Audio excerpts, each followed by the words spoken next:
Presidente, cosa succede a Villa Serena? Questa è la lettera dei familiari di alcuni ospiti. Lei cosa risponde? L'ha già vista? Non posso dire cosa succede, posso dire cosa è successo. Alt! Lui è Fabio Comunello, presidente della residenza Villa Serena.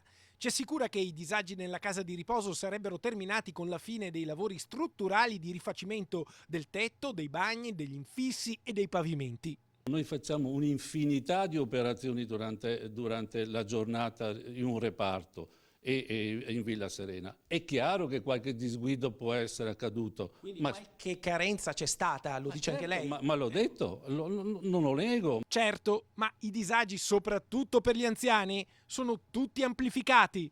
Il presidente della casa di riposo assicura che però gli standard assistenziali sono sempre stati rispettati ed è stato anche istituito un nucleo Alzheimer, per cui le cose sarebbero addirittura migliorate.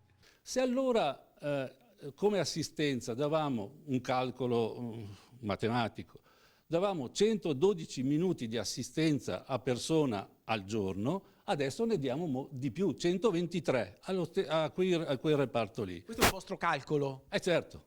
L'avete calcolato voi? Certo. E qual è poi il riscontro su questo calcolo?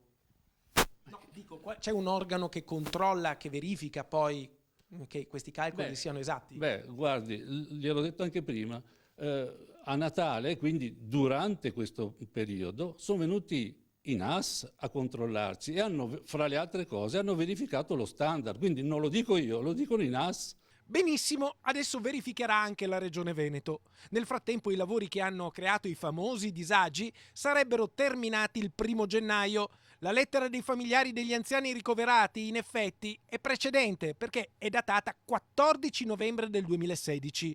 Tutto risolto dunque? Forse, ma la missiva si conclude con un avvertimento che riportiamo fedelmente. Se il disagio dovesse continuare, nonostante la nostra segnalazione dei problemi, questa lettera verrà recapitata anche al sindaco di Bassano, responsabile della nomina del consiglio di amministrazione dell'ente assistenziale, e ai mezzi di informazione, stampa e TV. E la TV siamo appunto noi di Rete Veneta, per cui se la lettera ci è arrivata adesso, significa che chi l'ha firmata è convinto che i presunti disagi stiano continuando. Il presidente invece ci assicura di no. Noi ci limitiamo a registrare quel che viene detto senza prendere posizione. L'assistenza è stata assicurata a tutti. C'è stato questo disguido in cui gli ospiti mangiavano con qualche minuto di ritardo. Questo è stato il grave problema. Allora, se questo in un'organizzazione... Mangiavano soltanto con qualche minuto di ritardo, non c'erano altri problemi?